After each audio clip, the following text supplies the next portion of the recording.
Xalqimiz azaldan oilaga muqaddas qadriyat, barqarorlikning mustahkam asosi sifatida qarab keladi. Hammalaring xabarlaring bor, yangi O'zbekistonda bu sohaga qancha e'tibor beryapmiz. Oila institutining mustahkamlash jarayonida qanday katta ishlarni amalga oshirayotganimiz albatta hammalaringga ma'lum va bugungi kun tartibidagi masala ham shu bilan chambarchas bog'liq. Oila biz uchun oliy qadriyat. Shu sababdan yurtimizda oila institutlari doim e'tibor markazida. Bu borada amalga oshirilayotgan islohotlarni raqamlar orqali aks ettirishga harakat qilamiz.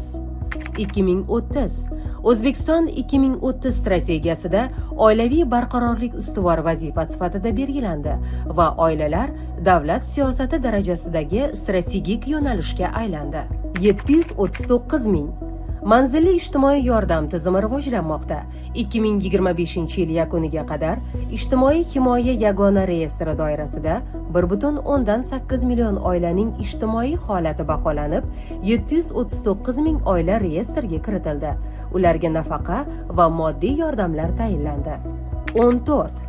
Yosh oilalarni moddiy va ma'naviy qo'llab-quvvatlash siyosati yangi bosqichga ko'tarildi.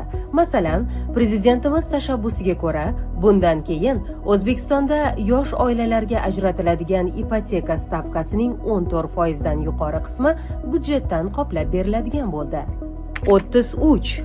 Oilalardagi sog'lom muhitni ta'minlash, shuningdek, erta nikohning oldini olish hamda ayollar va bolalarga nisbatan zo'ravonlik holatlarini kamaytirish maqsadida huquqiy javobgarlik kuchaytirilmoqda.